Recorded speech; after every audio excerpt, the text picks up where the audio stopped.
কানা ফীহিমা আলিহাতুন ইল্লাল্লাহু লাফাসাদাতা। আসমান আর জমিনে আল্লাহ ছাড়া অন্য কোনো ইলাহ যদি থাকতো, ডাবল কোনো ইলাহ যদি থাকতো, লাফাসাদাতা, এই আসমান আর জমিন সব ধ্বংস হয়ে যেত।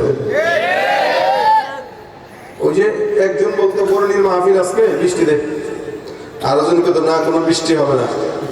একজন রব বলতো না এই এলাকার মানুষের সাথে আমার সম্পর্ক তেমন বেশি ভালো না। আরেক রব বলতো না এই এলাকার মানুষের সাথে আমার সম্পর্ক খুব বেশি শক্ত। এই দুই রবের ভিতরে যখন মারামারি লাগতো তখন দল, সরকারি আর বিরোধী সব মারামারি লেগে যেত, ঠিক না? তো আমরা কোনো বিরোধী দলে যেতে চাই না, আমরা সরকারি দলে থাকবো। আমাদের সরকার কে? জবান খুলে বলেন কে? কোরআনের সৈনিক আমি, নেই তো কোনো ভয়, এক আল্লাহর গোলাম আমি, এই তো পরিচয়। কথা বলেন ঠিক কিনা?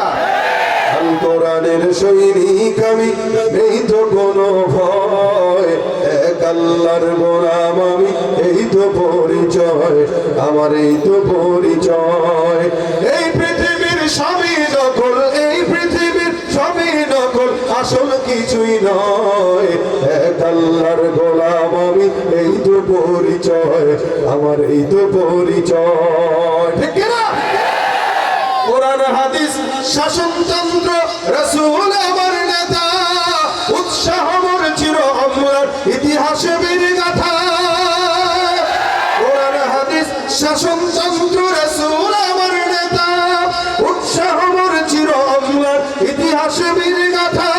এক আল্লাহ ছাড়া আমার দিলে, এক আল্লাহ ছাড়া আমার দিলে, নেই তো কারো ভয়, এক আল্লাহর গোলাম আমি, এই তো পরিচয় আমার, এই তো পরিচয়।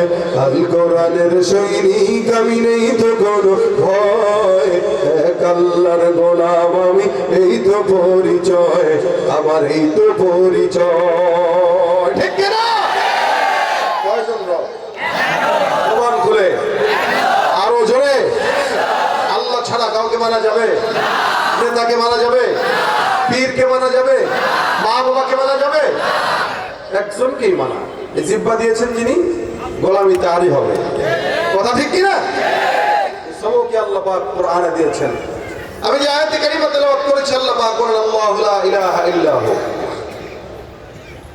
আল্লাহ এমন একজন সত্তা যিনি ছাড়া কোনো ইলাহ নাই, যিনি ছাড়া কোনো রব নাই, যার সাথে কোনো শরীক চলে না, একজন।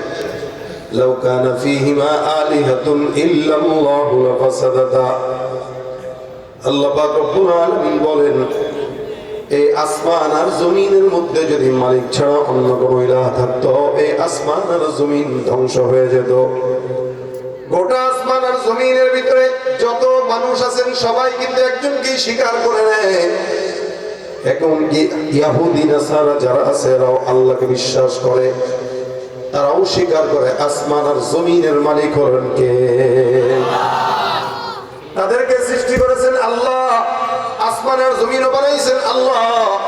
আল্লাহ পাক রব্বুল আলামিন বলেন, ওয়ালা ইন সাআলতাহুম মান খালাকাস সামাওয়াতি ওয়াল আরদা লায়াকুলুন্না আল্লাহ। আল্লাহ পাক বলেন, আসমান আর জমিনের ভিতরে যা কিছু আছে এগুলো যদি তাদেরকে প্রশ্ন করা হয়, বলো এগুলো বানালো কে? তারা এক বাক্যে জবাব দিয়ে বলবেন, আসমান আর জমিনের সৃষ্টিকর্তা হলেন কে? শুধু তাই না, তাদেরকে যদি আরো প্রশ্ন করা হয়, তাদেরকে প্রশ্ন করেছে কে? তাদেরকে যদি কেউ প্রশ্ন করে তাদেরকে সৃষ্টি করেছেন কে? এই কথার জবাবেও তারাও এক বাক্যে বলবে, আমাদেরকেও সৃষ্টি করেছেন আল্লাহ। তারা জানে, লেকিন তারা আল্লাহর সঙ্গে আবার আরেকজনকে স্বীকার করে নেয়। আল্লাহর সঙ্গে এমন একজনকে স্বীকার করে নেয় যে নাকি তাদেরকে খাওয়ায়, এটা তাদের বিশ্বাস। তারা আল্লাহকেও মানে আবার এই কথাও স্বীকার করে নেয় আল্লাহ আছে, কিন্তু সূর্য আমাদেরকে ওইটা দেয় যার কারণে সূর্যের পূজা করে, চন্দ্র আমাদেরকে এটা দেয় যার কারণে চন্দ্রের পূজা করে। তারা গাছের পূজা করে, মাটির পূজা করে, সবকিছু পূজা করে। এ মুসলমান, আল্লাহর সঙ্গে তারা শরীক করে নেয়। এই জন্য আল্লাহ পাক রব্বুল আলামিন বলেন ইহুদি নাসারা যারা আছে তারা আল্লাহকে মানে, কিন্তু তোমাদের মানা আর তাদের মানার ভিতরে আসমান আর জমিন পার্থক্য। তোমরা কেমনে মানো, তারা কিভাবে মানে? আমার আল্লাহ পাক ডাক দিয়া বলেন ওয়াকালাতিল ইয়াহুদু উযাইরুন ইবনুল্লাহ ওয়াকালাতিন নাসারাল মাসীহু ইবনুল্লাহ। আল্লাহ পাক রব্বুল আলামিন বলেন ইহুদিরা বলে হযরত উযাইর আলাইহিস সালাতু ওয়াস সালাম নামে একজন পয়গম্বর ছিল। ইহুদিরা বলে উযাইর হলো আল্লাহর সন্তান, আর খ্রিস্টানরা বলে মাসীহ ঈসা হলো আল্লাহর সন্তান। নাউযুবিল্লাহ। আর আমরা যারা ঈমানদার আছি, ঈমানদাররা উঠতে বসতে চলতে ফিরতে খাইতে ঘুমাইতে সব হালতের মধ্যে ঈমানদাররা একটা কথা বলে কুল হুয়াল্লাহু আহাদ আল্লাহুস সামাদ লাম ইয়ালিদ ওয়া লাম ইউলাদ ওয়া লাম ইয়াকুল লাহু কুফুয়ান আহাদ। আমার আল্লাহ কাউকে জন্ম দেন নাই, কারো থেকে জন্ম নেন নাই, এই একমাত্র সমস্ত কিছুর অধিপতি হলেন। জবান করে বলেন কে? এ ভাইরা আমার, আল্লাহ পাক রব্বুল আলামিন তো একজন আল্লাহ, তার রহমত, তার ছায়া, তার সব কিছু আল্লাহ পাক আমাদের জন্য রেখে দিয়েছেন।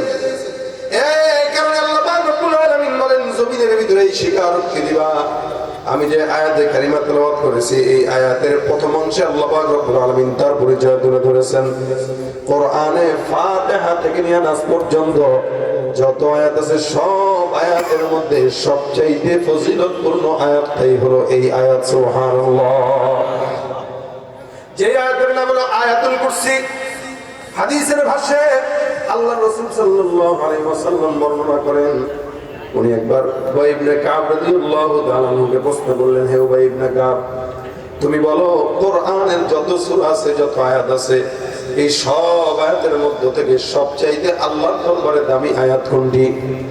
সাহাবায়ে ইজমাইনদের আদব ছিল, যতই কিছু জানতো না কেন আল্লাহর নবী যখন কোনো প্রশ্ন করতেন এক বাক্যে জবাব দেয়া বলতো আল্লাহর নবী ভালো জানে। উবাই ইবনে কাব বলেন, ইয়া রাসূলুল্লাহ, আমি জানি না, আল্লাহ রাসূল ভালো জানেন। নবী বলেন, আমি তোমাকে প্রশ্ন করো না, তুমি তোমার মতো করে চিন্তা ফিকির করে জবাবটা দিয়ে দাও। হযরত উবাই ইবনে কাব ডাকতে বলেন, ইয়া রাসূলুল্লাহ, কোরআনের যত সূরা আছে, যত আয়াত আছে, আমার কাছে মনে হয় সব আয়াতের মধ্য থেকে অন্যতম ফজিলতপূর্ণ আয়াত, সবচাইতে গুরুত্বপূর্ণ ফজিলতপূর্ণ আয়াত আয়াতুল কুরসি। আল্লাহ পাকের কোরআনের মধ্যে সবচাইতে ফজিলতপূর্ণ আয়াত।